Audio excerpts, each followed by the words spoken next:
afternoon, everyone, and welcome to today's webinar, Beyond Compliance and How Risk Analysis Can Drive Better Decisions. It's great to see so many of you joining us from across the project community today. It's engineers, planners, risk managers and decision makers who are all passionate about making risk analysis not just a reporting requirement, but a genuine driver of smarter, more confident project outcomes. My name's Matthew Waters and I'll be your host for today's session, and thank you all for taking the time to be with us. Now, if you've ever felt that risk analysis in projects can sometimes be a tick box exercise, so overly technical, disconnected from decision making, or hard for the wider team to engage with, you are definitely not alone. Today's session is all about challenging that mindset. We'll be exploring how risk analysis can go beyond compliance, how it can actually inform strategy, connect uncertainty to real-world impact, and help teams make better, more transparent decisions. To guide us through this topic, I am delighted to introduce our speaker, Chris Britton. Chris is a seasoned risk professional, currently based in the UAE with OMV, and he is an advanced Safran risk user. He brings both technical depth and the practical experience needed to translate complex probabilistic analysis into meaningful insights that leaders and project teams can act upon. In today's webinar, Chris will share a practical take on the integrated cost and schedule risk analysis, or CSRA, and show how it can become an integral part of project delivery rather than a standalone task. He'll touch on how to unlock strategic insights through scenario planning and how to communicate uncertainty and confidence levels in a way that resonates with leadership, and how to make CSRA truly collaborative and decision focused. So just a quick couple of housekeeping notes before we begin. Please feel free to introduce yourself in the chat, tell us where you're joining from and what your role is. It gives us a good feel for future webinars and things like that. There'll be time for Q&A at the end of the session. So as questions come to mind, please just drop them into the Q&A box. You'll see that on the toolbar at the bottom of the Zoom interface. And we'll address as many as we can after the presentation. If I see sort of lots of similar questions, I'll combine them into one. So forgive me if I don't mention who has asked all of the questions. Sometimes there might be 4 or 5 or 6 people asking the same thing. And then finally, today's webinar will be recorded. We'll be sharing the recording link with all the registered participants after the webinar is concluded. And of course, if anyone has any questions that they didn't think of throughout the presentation, we'll share our contact details at the end. You can always email us or contact us independently after the session. So with that, I am very, very pleased to hand things over to our speaker, Chris, to kick off today's discussion on how integrated CSRA can move from compliance to real impact. Chris, over to you. Thank you very much, Matthew. Can everybody see me? We can indeed. Excellent. And you can see the presentation? We can indeed. Always good to check. De-risk number 1. Great, thank you. So just a little bit of background on myself, just so Matthew's very kindly given me some context there. I think I met you, Matthew, 3 years ago when you kindly invited me to speak at the Project Controls Expo at Wembley Stadium. That's correct. 2022, and it's been a really good journey since then. And what I really have enjoyed, apart from the product was fantastic, but the team behind the product are absolutely top class. So I have to say, from all of the sort of software I've used over the years, there's nothing that comes close to the the sort of the depth of experience and cooperation, collaboration you get with Safran.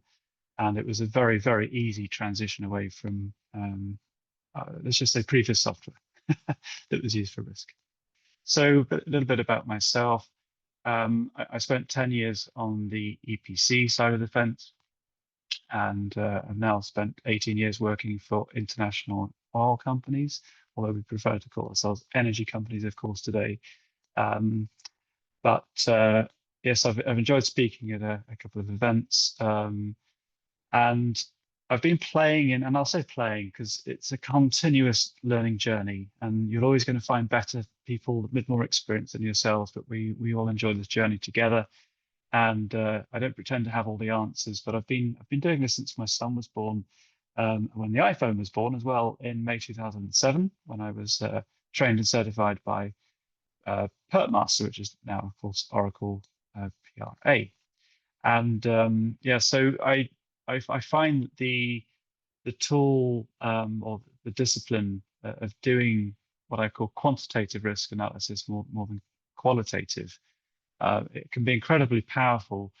And one of the things I'm going to touch on, and hopefully we'll discuss at the Q&A at the wrap up, is that for me, I know it sounds a little cheesy, but it's much more around the journey than the report and the results and fancy charts. I find that everything from the moment you bring together all of the information and you interview people, you bring them into a workshop, it's really getting that alignment of assumptions and discussing things and shaking them down and having iterative, and I don't mean computer simulations, but just iterative sessions where you take an organic journey, if you like, to discover and realize that sometimes your cost estimate is not on the same page as your schedule and it's not on the same page as your risk register, as an example. And making that sort of process of having to create an integrated cost and schedule risk analysis, I think in itself can actually be a very good assurance journey as well. So I mentioned spoke at Project Controls Expo ProjCon, which is a really great experience with a wonderfully large crowd. Wrote a paper last year. If anybody wants to go and find it, but let's see, by the end of this, you may not want to, but it's a 7,000 word paper. It's quite heavy reading.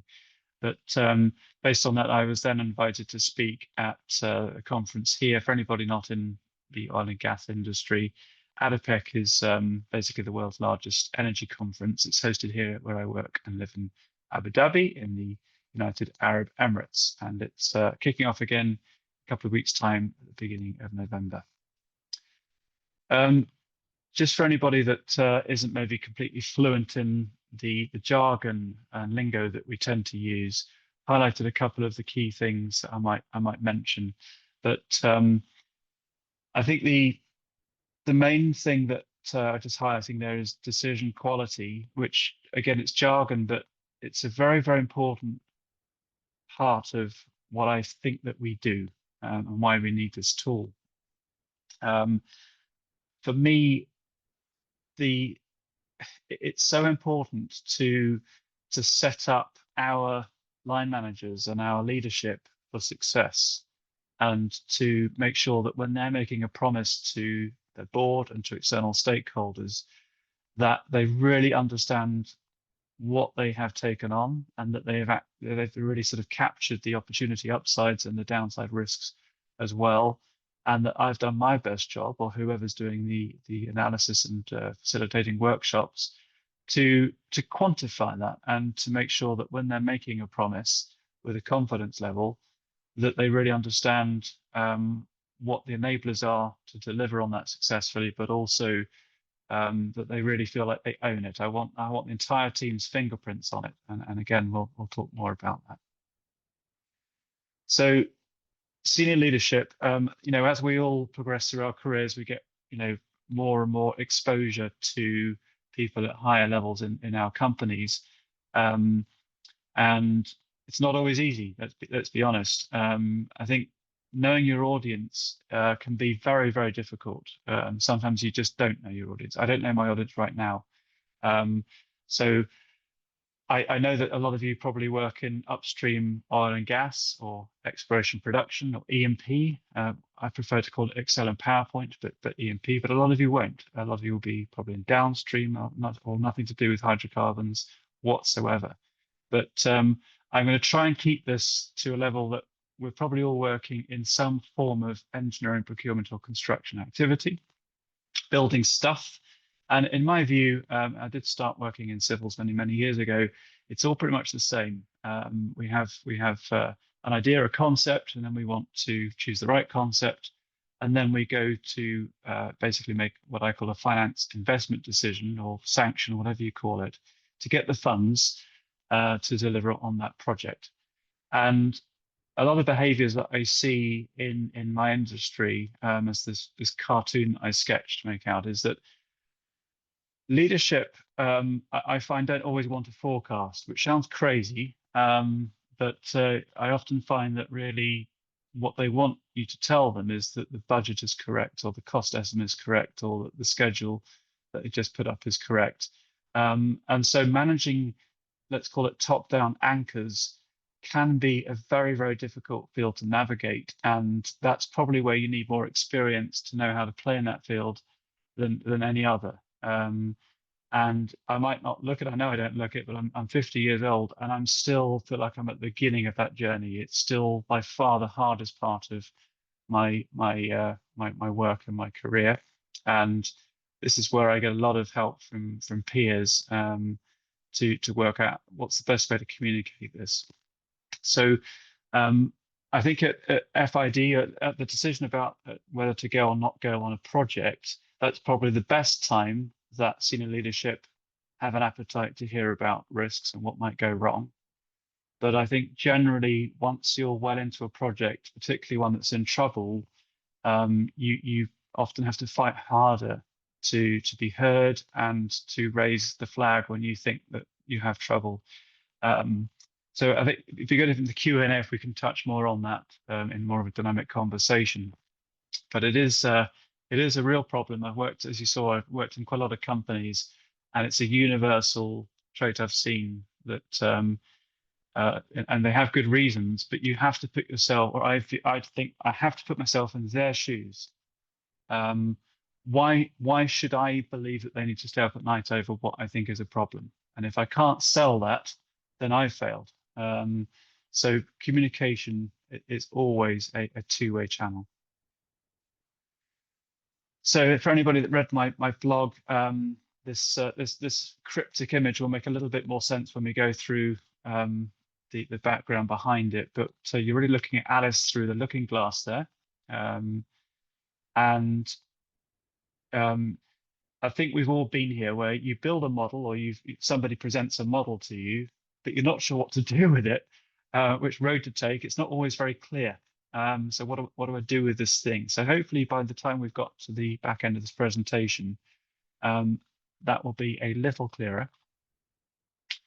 I really don't want to read words off the page verbatim, but I think the main problems are, I mentioned concept selection, and I think most companies have some form of a concept selection. I know friends that are architects very much have this.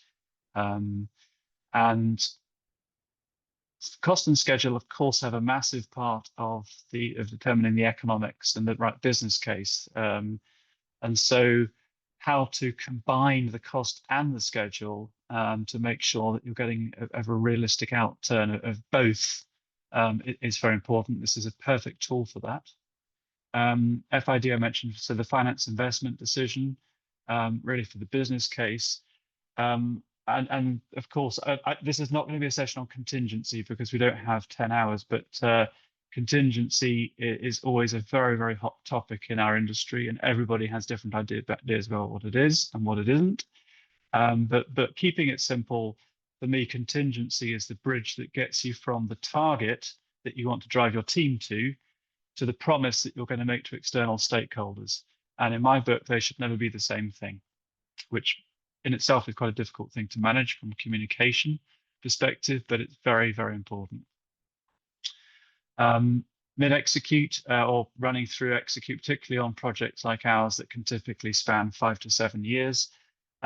We want to know, we've got these milestones that we've promised, we've got budgets with, if you like, exceedance criteria and thresholds, and we need to constantly monitor how we're doing against that, and again, raise the flag if we see emerging risks that are really threatening that. The solution for me, the tool, is Safran Risk. The CSRA, Integrated Cost and Schedule Risk Analysis. For me, it's about predictability. In my former company, a very, very senior person actually said in a town hall meeting that he would forgive a lot as long as we sort of raise our hands early, and he can still do something about it before it gets too expensive. And what he absolutely did not want to do was make promise, say on Capital Markets Day or to other senior stakeholders, for something that we, the project teams, knew was very unlikely or that was too much of a stretch. And I think this is a very, very, for me, a very, very important function of what this tool and what the process facilitates is we're trying to increase predictability. Our customer might not want it, but we've done our job. And that's the way I always sort of can handle any situation at work, is that I've done my job. I'm advising. When I was in Vienna head office, I was an advisor. And one time when I got rather frustrated, a colleague of mine said, Chris, just remember, we are advisors. We're not empowered to make decisions. You've done your job. You've advised. And that really helped me, my mental state, if you like, and it does continue. I keep thinking back to my old colleague Jules and what he told me on that one, how he advised me as a fellow advisor.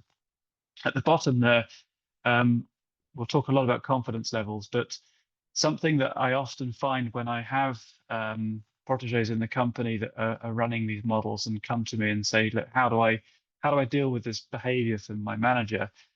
If you have a top-down type anchoring behavior from a senior vice president or a project owner or whatever, and that cascades down through the project manager and into the project team, and it's very, it's not unusual in these large projects.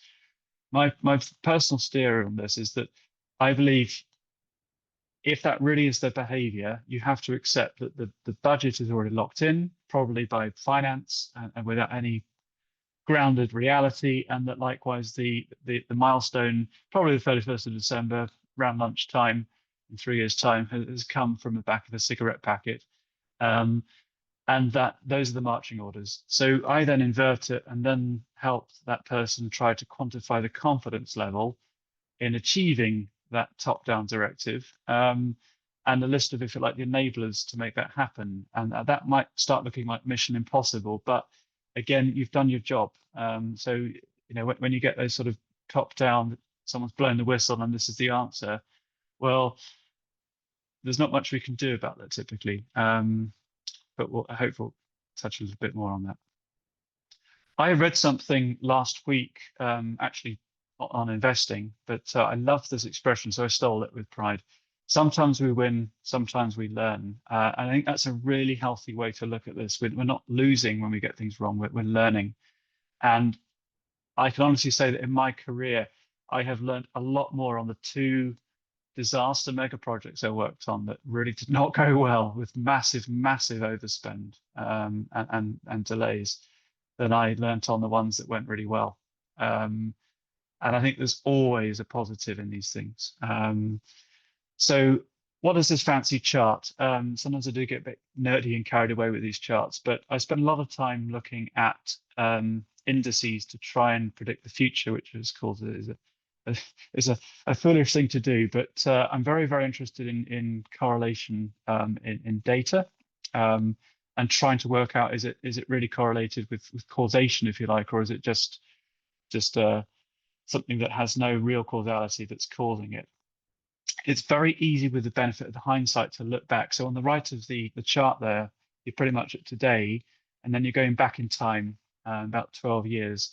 And these major 3 events that shook our industry and indeed the world, but particularly the shale oil that hit our industry.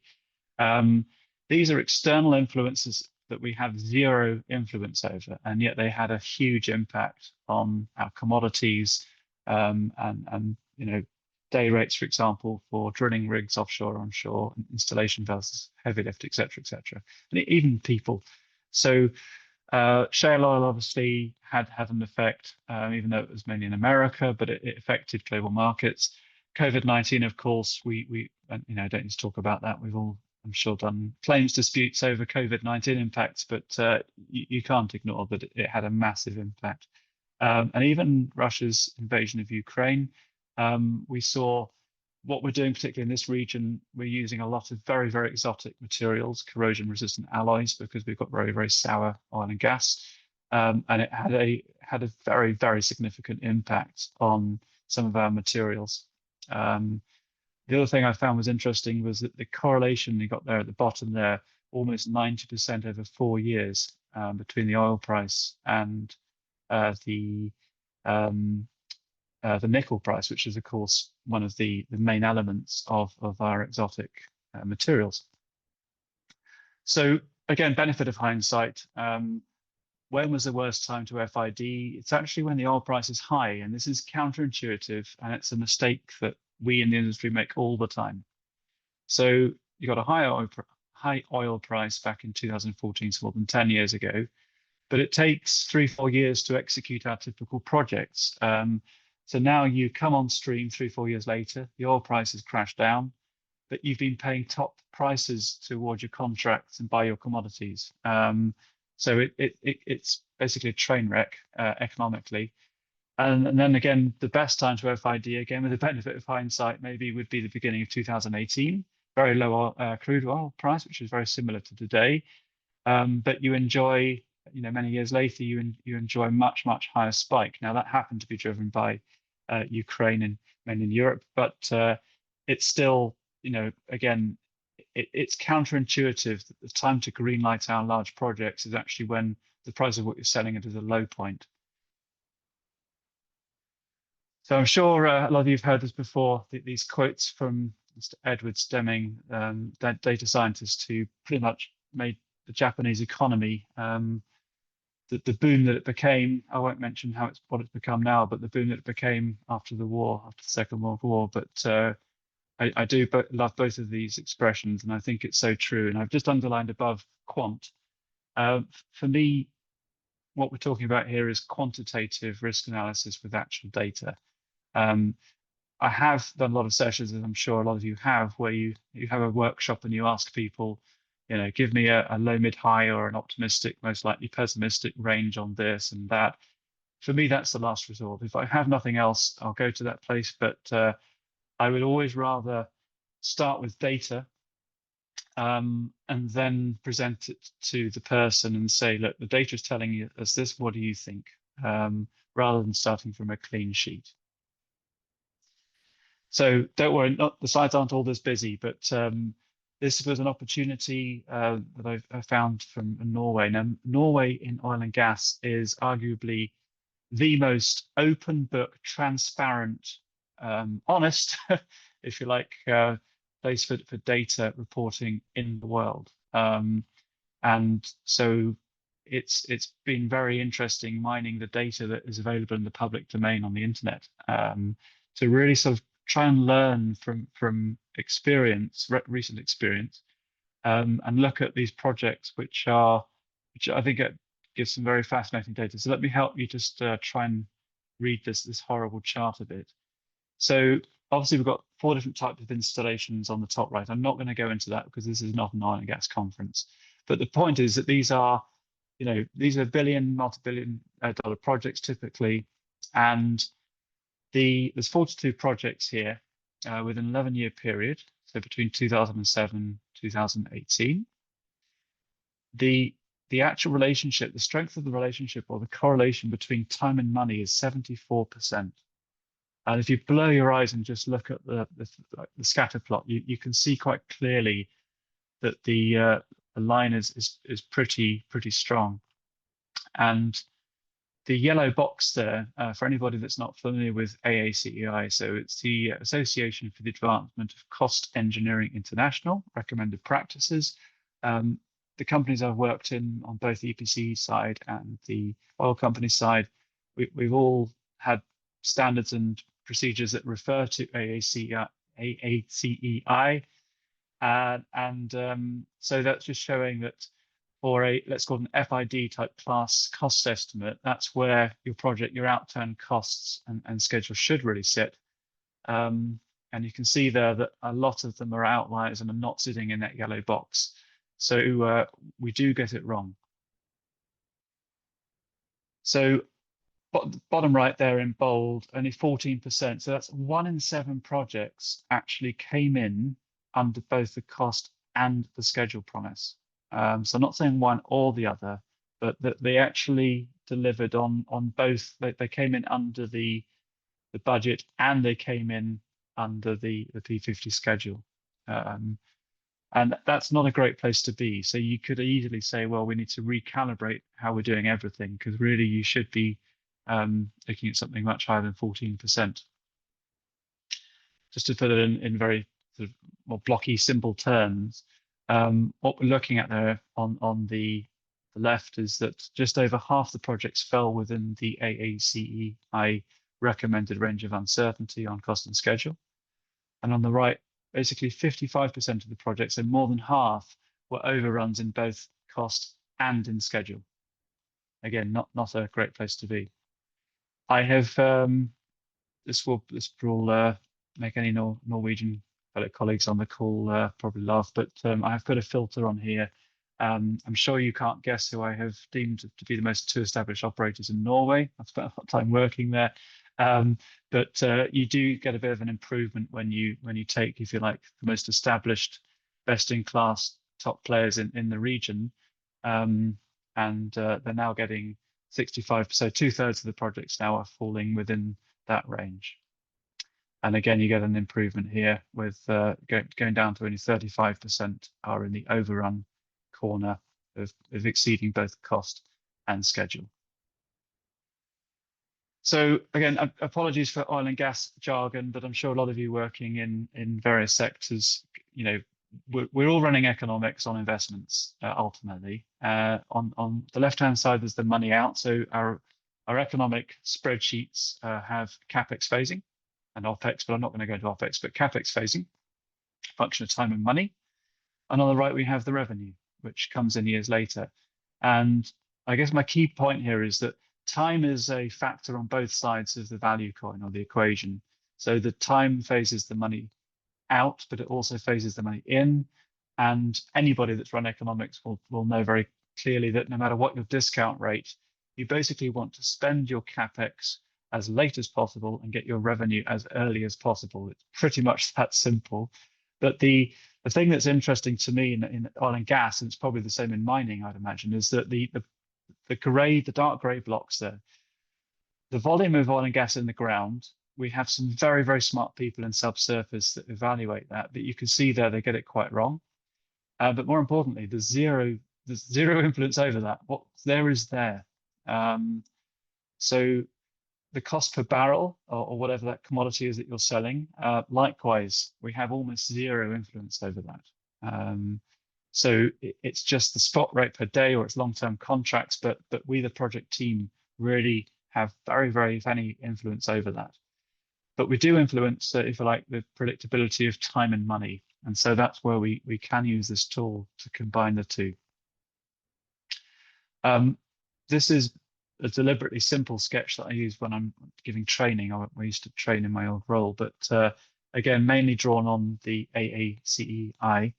And this is just trying to show as a sketch that as we mature and progress through project phases, starting on the left there, in a perfect world where we don't change the scope, then really our cost estimate and schedule shouldn't really change. All we do is we basically replace contingency for risks with materialized changes to the base estimate, if you like.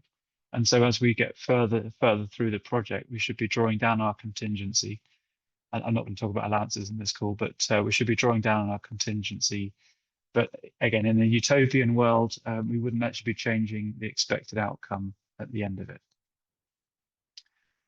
Quick point on bias and noise. There's a lot of talk about bias in our field, but not many people talk about noise. And I think it's important to differentiate between the two, but also to talk about how we can use our Safran tool and process to reduce actually both. I'm a huge fan of Daniel Kahneman, the late Daniel Kahneman, who unfortunately left us years ago, but he wrote this book called Noise, A Flaw in Human Judgment, with two co-writers, Sibylle and Sunstein. It's a fantastic book. I would recommend it for anybody that is a practitioner in our field.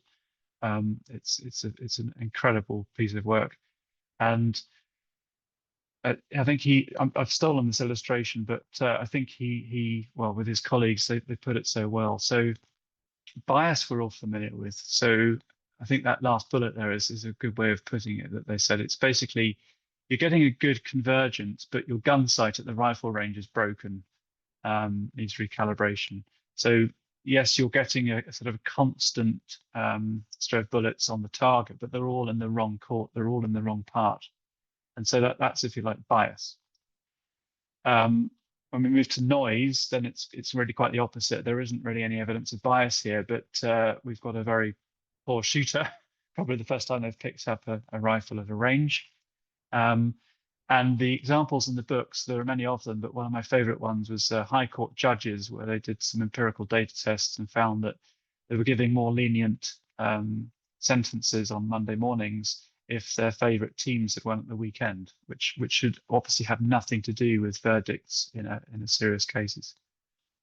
So now we get a combination of bias and noise, and it's really not great. So obviously this is where we want to be, and we're trying to always minimize and get rid of bias and noise where possible. Let's talk about another bias, which has nothing to do with cognitive human bias. This is just a function of what we do in our modeling. So this is an example where I've got quite a lot of activities that all need to be finished in order to start drilling through a wellhead platform. Again, apologies, but this is just an offshore oil and gas example. And of course, as we run iterations, we've got uncertainty and risks on each of the activities, and sometimes it will be driven by someone, sometimes by others. And what we end up with is that every single one of those drivers takes it in turns, if you like, in a dance to drive that readiness state. But the point is that we need everything to come together and merge effectively on the one node, which is the, if you like, the enabling milestone and ready to drill.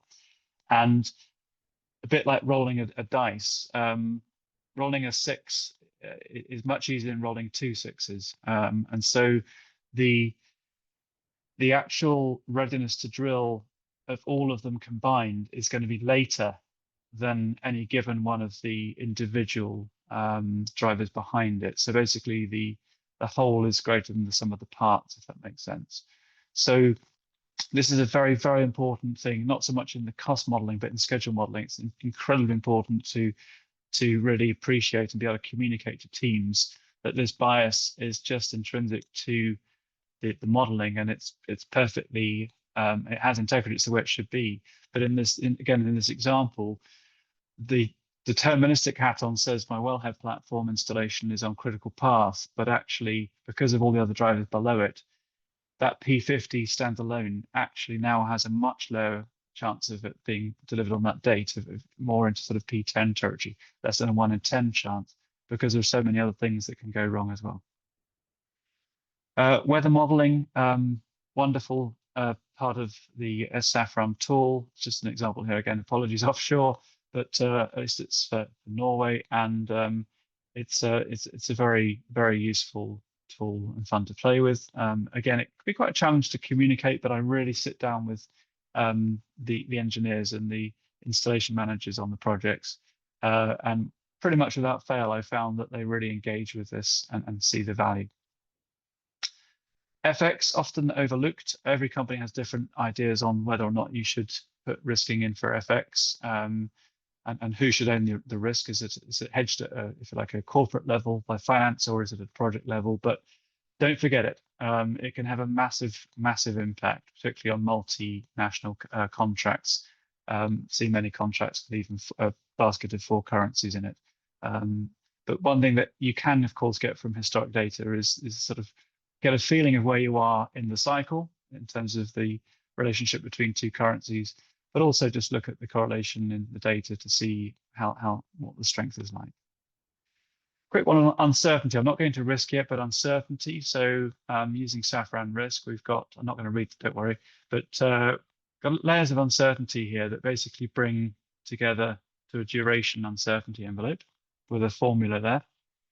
And we then add an extra layer where we have an unknown spread rate per day because we haven't actually awarded the contract yet. And so you multiply time by money and you get the overall, in this example, hookup and commissioning cost.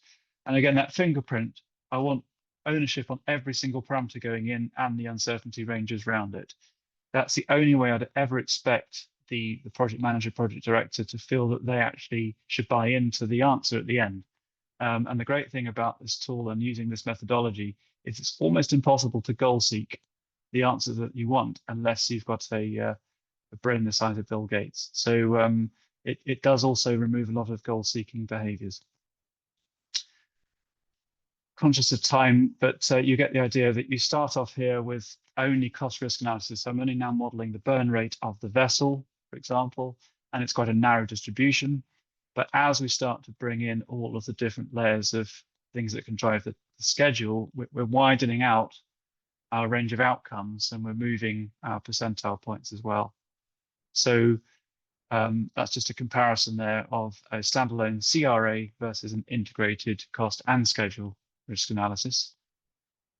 Again, I'm not going to dwell on these. You'll have the pack if you want to read through it. But we're pretty much doubling the range of uncertainty in this example. And my litmus test, my self-sense check always on any model, whether it's my own or I'm looking at somebody else's, is I want the range of outcomes to be commensurate with the recommendations in AACEI International plus minus for the maturity and class of estimate at the stage of the project we're at. If it's too narrow, start again.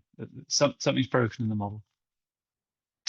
So again, looking at the tornadoes, I don't spend too much time looking at these. It's more to check the team. Do we believe that the top threats and the top opportunities, the upsides or downsides, do they meet expectation? And if not, why not? And perhaps we're going to recycle. But I stress this is not about goal seeking what we want the answer to be. This is genuinely trying to improve our modeling and particularly in the workshop environment. So probabilistic cash flow, you're familiar with. The biggest headache I've found in different companies is, okay, this is very, very nice, but it's getting the workflow with the economist to take something that's an offtake from probabilistic distribution to put it into something that's normally very much deterministic, sort of discrete cases, and that can be a challenge, but this tool is really good at effectively translating that. Joint confidence level. So I'm assuming most of you on the call are familiar with this. Incredibly powerful, but really not very well understood by typical leadership. So I do spend quite a lot of time, just trying to sell the value of this and trying to make sure people understand why it's important, particularly when they're making a promise to external stakeholders on cost and schedule. But keeping it simple, I think it's pretty obvious, going back to rolling 2 dice rather than 1, your probability of achieving the target or the percentile cost and schedule is obviously a lot lower than any given one of the 2, assuming they have correlation, which they always, well, they almost always do. So I'm not going to have time to read through all of this, but you'll have, Nina's actually going to post this so you can read it at your own leisure. But in this exercise, I built a deliberately simple integrated cost and schedule risk analysis model, but with the conditional branch in it, where it says you're building something onshore, you need to install it offshore in a weather window, and we will only be allowed to go offshore if it's got less than 10% of the planned construction work outstanding to be carried over offshore. Otherwise, you keep it in the yard. It's pretty much that simple. And basically, you can see there in the middle that if construction progress is more than 90% complete, then you stick to plan A and you sail on the, if you like, the original plan date or contracted date. And if not, you switch to plan B and you wait until the following spring, say April, typically in the North Sea, for example. So that's what the model in Saffron is actually running in every iteration. It's just a very simple if function.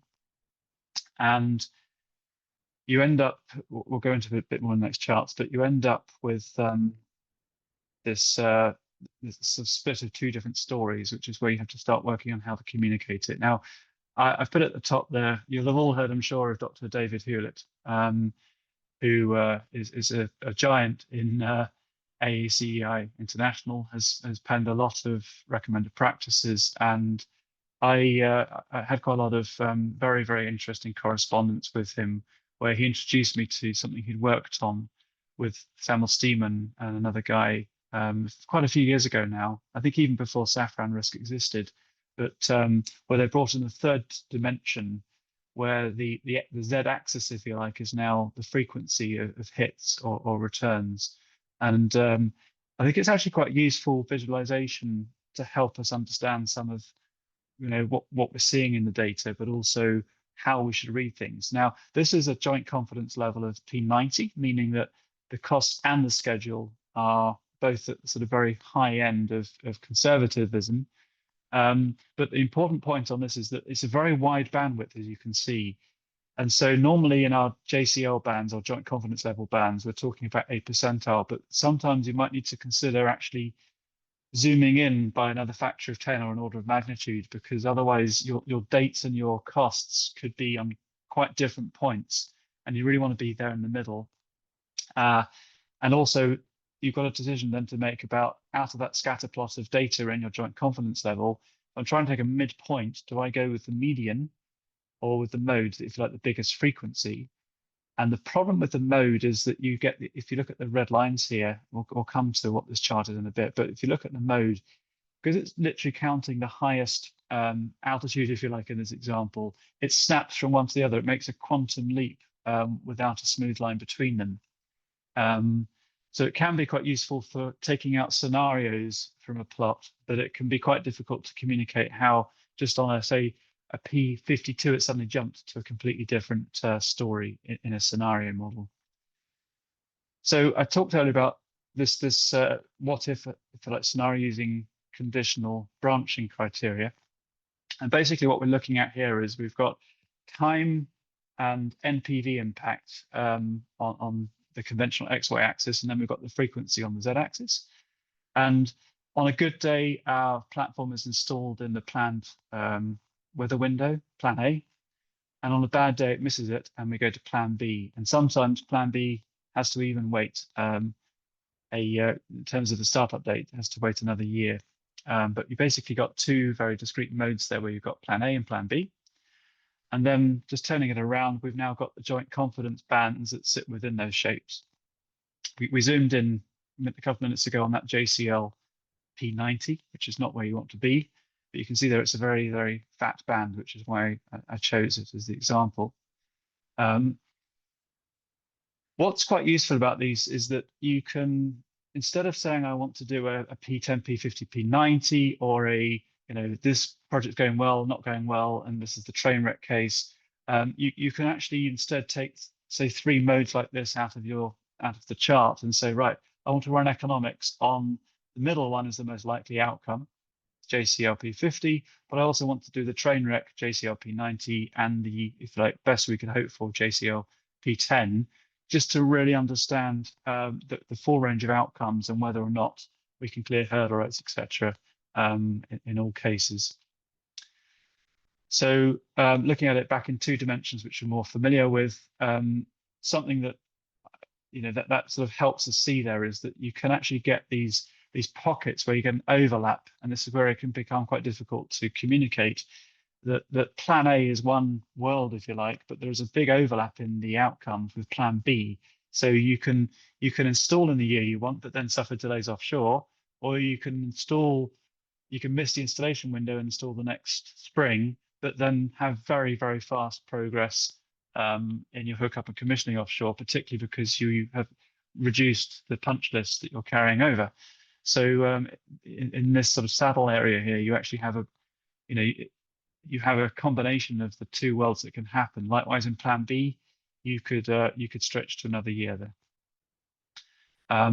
Again, examples of why sometimes you might want to narrow your confidence level band by, say, an order of magnitude to 10, just because they can be a bit too wide. It can be very difficult to pick which point is really the right one. I'm not going to spend too much time on this, but if you're interested, please do read my paper. And another example here again at the P90, you can see just how wide the range of outcomes is. So really just concluding remarks is that we're all ultimately trying to help decision making, and we're trying to balance money out and money in, expenditure and revenue, and working hopefully very closely with economists.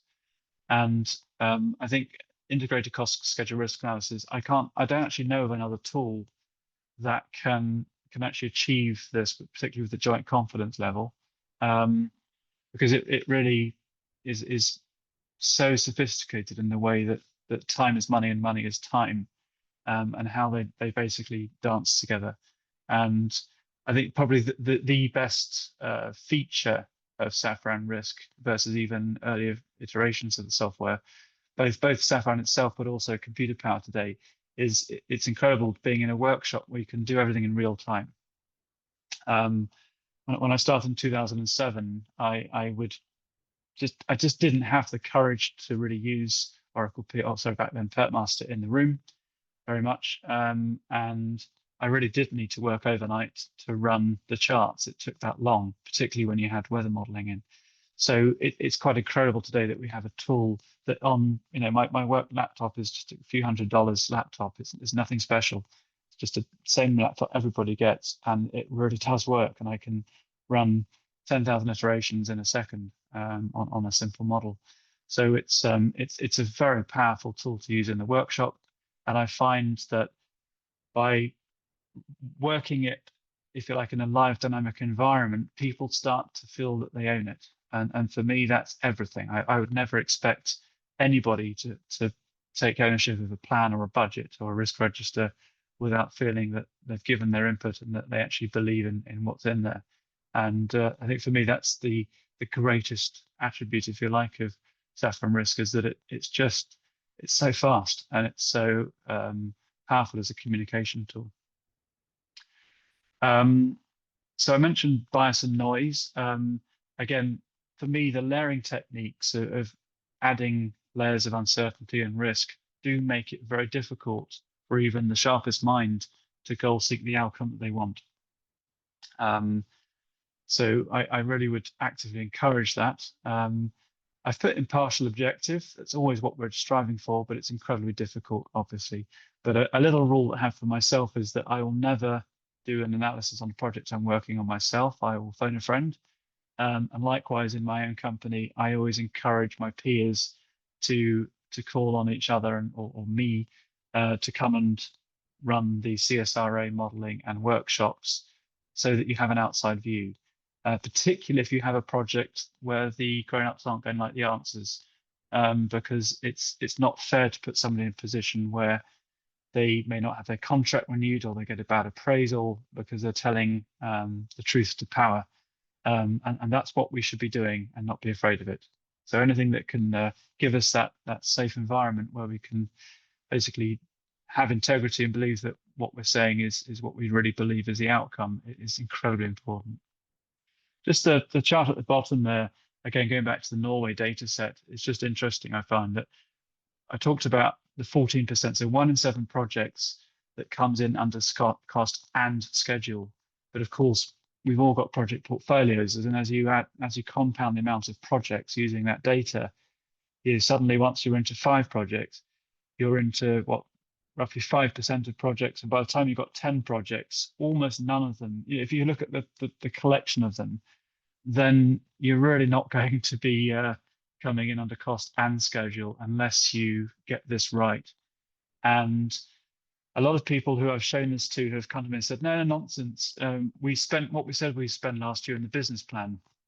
My response to that is always the same. Yes, but did you deliver the scope that you promised you would?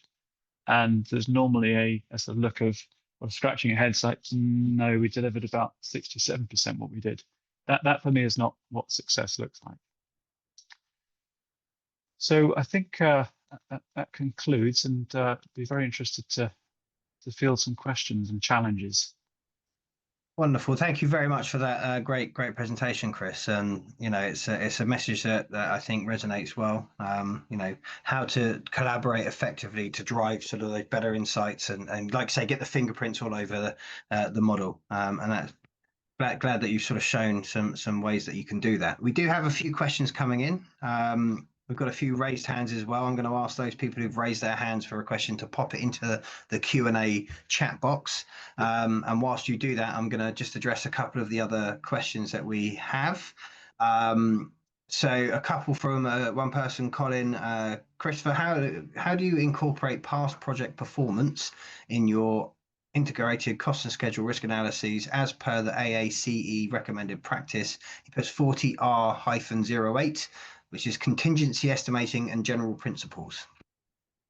Great question. And I'd say it depends on where you are in your project phase. So if you're at a very early front-end loaded phase, if you like, I would do it at a building block level, based on whatever benchmark data you have in-house, ideally, looking for representative analogs. And if you don't have that, then go to external benchmarking services, which are only ever going to give you anonymized data at a much higher level anyway.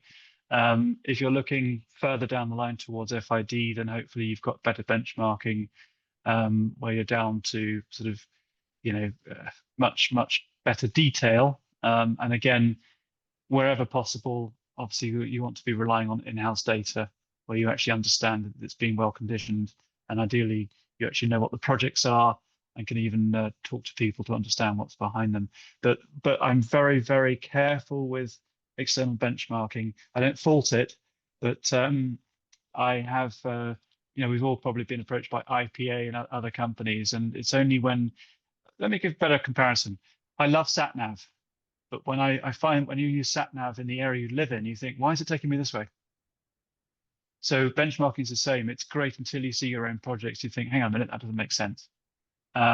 So take it with a pinch of salt, but I think the more data you can get that is representative, and is truly, I feel like, offset analog data, the better. But it has to obviously be, for example, if I'm looking at costs of things before Ukraine or before COVID, take it with a pinch of salt. I really want to know when. Excellent. So yeah, hope that's answered that one. Excellent. They did have a follow-up question, but we've got lots of other questions pouring in. So, Colin, I'm going to say that Christopher might want to respond to your second question regarding parametric modelling of systemic risk via email, just so we don't miss other people who've also asked a question. So we've got Imran Jamil here. Thank you, Christopher, for an insightful session. Sorry, Matt. Sorry, mate. Very quick one. I'm going to jump on that one because it's a really important thing. I do it on all the models. I use it as a completely different lens to compare with a proper quantitative model, because it's not project risks, it's systemic risks. So yes, I absolutely love those things, particularly for cost. I use them and I want them to be in the same ballpark. So, okay, wonderful. But I'm very happy to respond in more detail. Sorry. No worries, and we do tend to share the sort of Q&A answers and stuff via email to the registrants afterwards anyway. So I'm sure if you've got a bit more to say on that, we can flesh that answer out. But thank you for covering that. Question about communicating highly technical risk analytics to senior decision makers, such as the project directors or board members, who may or may not be familiar with the underlying models or terminology. So easily disengaged from technical detail. So in your experience, how do you present the key findings and recommendations to them? Do you simplify the message and keep the analysis as backup, or do you walk them through the data and visual outputs directly? The former, the first one. When I was in BP, I found that the senior leadership were very, very fluent in this stuff. It was easy. It's not generally the case, though. So that BP was, when I was there, very much project organization. Most people in senior leadership have climbed through project ranks. They've had to do this stuff for a very long time. So you're talking the same language. I've been in other organizations where people have come from a finance background or all manner of backgrounds, and sometimes, but it's not always possible to know your audience. I would generally say I want something that a 7-year-old would understand. Mm-hmm. but I'd always have the backup. That would be, if I don't know my audience, that's what I'll do, is I'll put something, 3 bullets, no more, sound bites, sort of a Trump type bumper sticker, and then have all the backup to support it. If I know the people, I'll want a lot more than that, but I'll try and hold their hand. Excellent. And actually, that kind of segues nicely into the next question, Chris, because that's they're asking us. It's also alluding to being able to have the kind of data to back up the statements that you're making. But they're asking for any advice on how to challenge or validate the risk register quality and completeness, because CSRA can miss the opportunity to add value and create insight and understanding. By proceeding with risk registers that are never set up to deliver a realistic project risk profile. So that kind of comes back to the fingerprint, having on the actual process of risk management and data collection, but also then challenging the data that you've collected in your risk registers through that collaborative process when you're getting to the analytics and the quantitative analysis. So I guess, yeah, any advice there? I've got a Safran answer for that, but I'd love to hear your thoughts first. Yeah, that's clearly sent in by somebody that knows what they're talking about. I've never seen a risk register that was fit for a CSRA, but I've also never seen a schedule or a cost estimate that was either.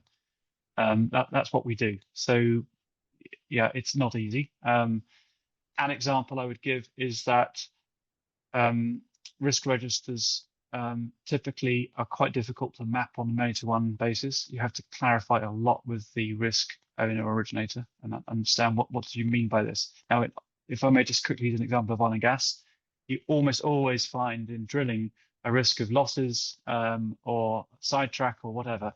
But if you're drilling 50 wells, well, what do you mean? Is it going to happen in one of them?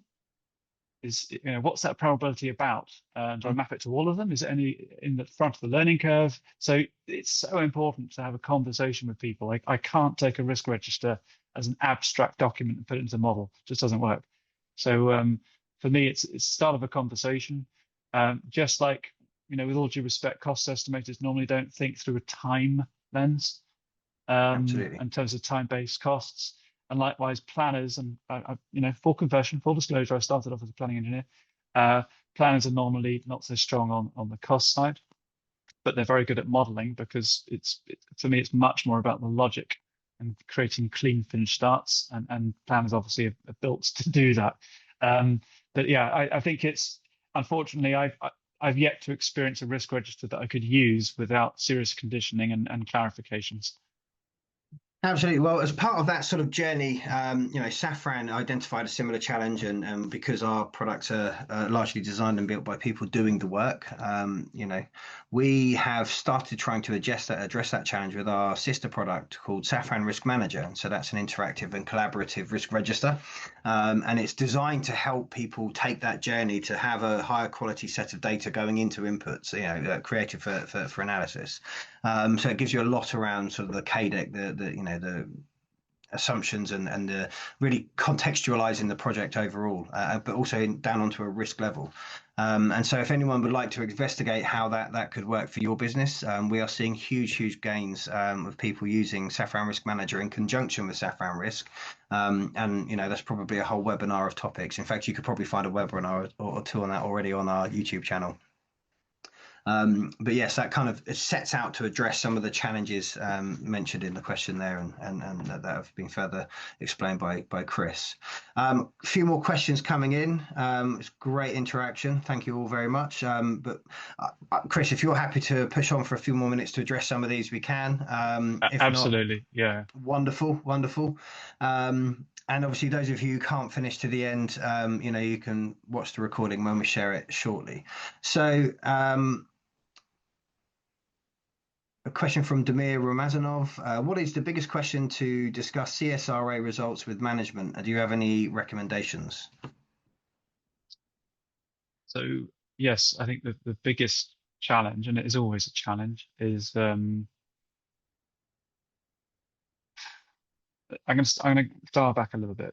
So there are companies that have very well established procedures and templates that we put our results into.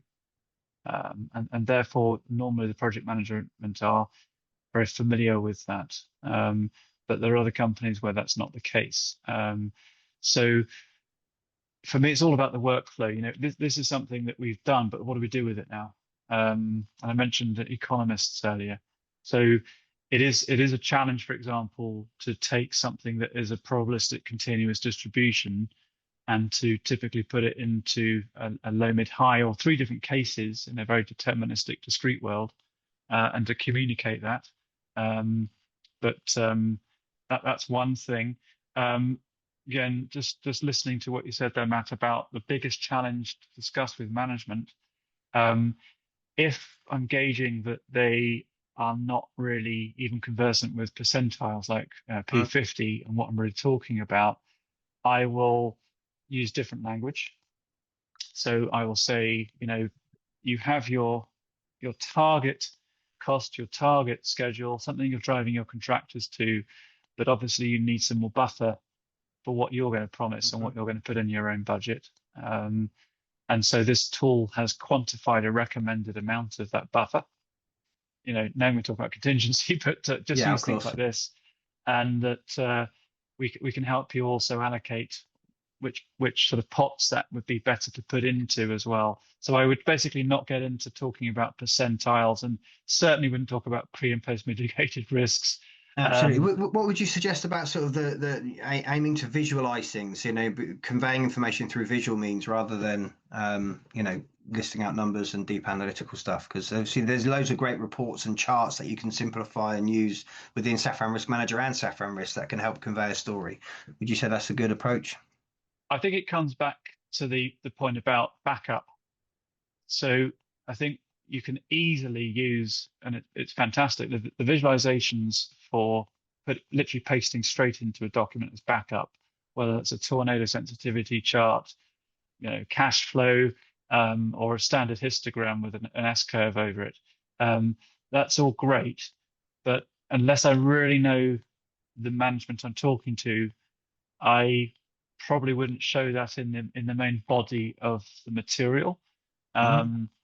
Just because they like to glaze over. Just speaking from personal experience. Again, caveat, if I don't know them, what I would do is use, I mean, for example, what I've done before sometimes is just if you take a basic histogram of, when is the end date, whatever you want to call it. So, commissioning complete, handover to customer.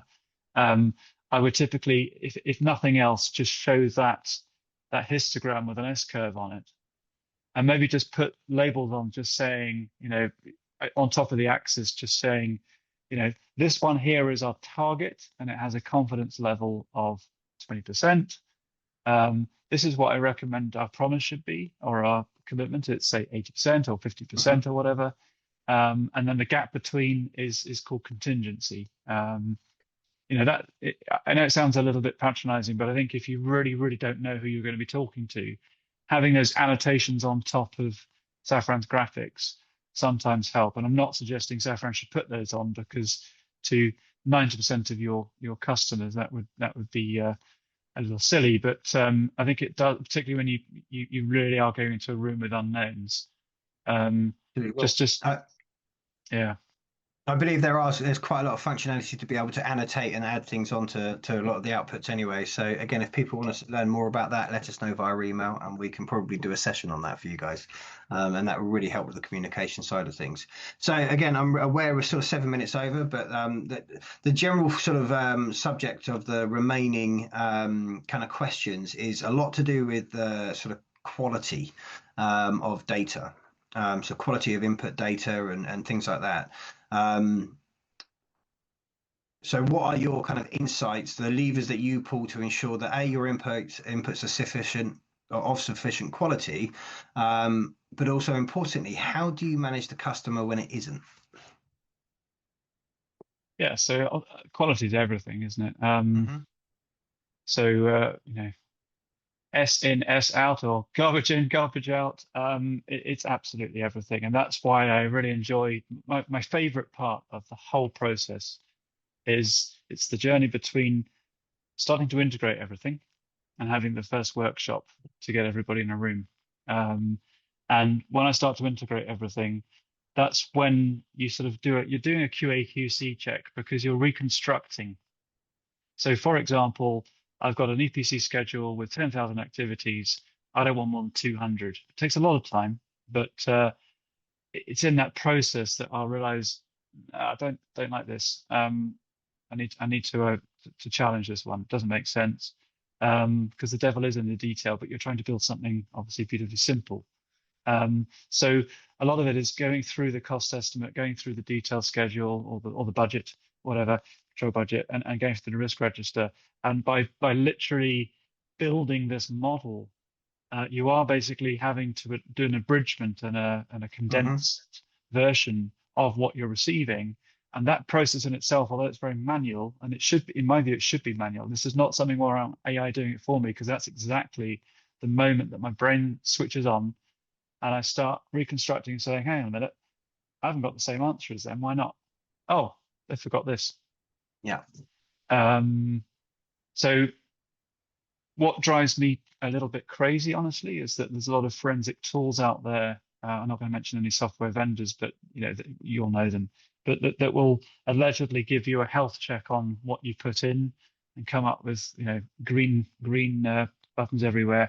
I remember when I was at BP, we did this. We played the game and we got a completely perfect health check on the cost estimate and the schedule and the risk register. And then we recycled the project for a year, which was the right decision to do. But it just shows that we can all game this stuff. And what, for example, unless the technology has really come on a lot, what it can't do is look at a Primavera schedule or Saffron project schedule and say, can 9 couples really conceive a baby in 1 month?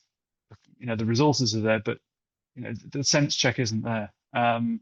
And so anybody that has a gut feeling of scientific experience of what can be done and what can't be done with natural constraints on simultaneous operations and putting vessels together in 500-meter zones or piling rigs on site, all the coaches it will take to ferry 50,000 people. This stuff, you just need experience, and that's for me the QA/QC part, where you go back and say, no, come on, let's have a sit down. Absolutely. It's a great answer. And one final question. Again, I really appreciate everyone hanging on. But post-mitigation estimates, how to justify these? So obviously this is a one-way flow conversation, so I'm not quite clear on what a post-mitigation estimate is, but I guess that's the output from a model where you've got your pre and post mitigated, and then what you do with that. And my feeling is that post mitigated is always going to be, if you like, the rose tinted version. My personal preference is to go somewhere between pre and post, where I go through every risk, even after the workshop, and just go through, even if it's only with the project manager, say, right, we got all these inputs, fantastic. Pre and post, the bandwidth, risk by risk, is so wide, we have to take a view on this. So as a snapshot today, based on the resources that you believe are going to be made available to you, where is this really going to land? Now, that might be a case of dialing down or up probability or impact or both. But for me, I'm much more interested in around getting a point that you think is actually realistic, risk by risk by risk, and not forgetting that the most dangerous trap or trip hazard in this is a lazy conversion from qualitative risk matrix into quant. And so, of course, we all know this, if you decrease probability and impact, you're kind of divided by 4 sometimes. So that's very, very difficult territory to navigate. So for me, again, it's I'm not a big fan of saying this is pre, this is post. It's nice to have the envelope, a little bit like an early late envelope in an S curve for progress from Premier, for example. But really, the reality is somewhere in between. And I'd rather go through risk by risk. If you haven't got much time, that's what the tornado is there for. It will tell you these are the top threats, these are the top opportunities. Take the top 5 of each and just work through them. It doesn't take more than half an hour. Absolutely. Just sit with the owners and just say, where do we sit in this spectrum? Absolutely. I'll have to add to that because Chris Ritson, one of our in-house experts, would murder me for not saying this. But Saffron Risk Manager uses the bow tie example to sort of determine the events and causes of or outcomes of risks, and so it breaks the risk down into those composite parts, helps you kind of see a more granular or have a more granular understanding of each individual risk. But then also maybe using Saffron Risk to run short scenarios based on different mitigation strategies or different potential outcomes based on historic data or based on just environmental inputs of that particular project. But the tool is so kind of robust and quick that you can quite easily sit in 30 minutes and gain some insights that help drive better discussion and have better understanding of the potential outcomes of an individual risk and the different scenarios that cause it. So I think being open to, don't just stick with the one model, right? Really investigate and use the tool in different ways. So yeah, we actually have a couple of webinars on that again, so please do check out our YouTube channel. We do explore a lot of these topics in a bit more detail. So I think that brings us nicely to the end of the webinar. Thank you everybody who's hung on to the bitter end, and hopefully it's all been very useful and insightful. Chris, once again, thank you for your brilliant presentation there and really great insights. I think there are a lot of people are saying that on the comments already that it's some really useful stuff in there. So thanks again for taking the time to share your knowledge with us today, and thanks once again to everybody who's joined us.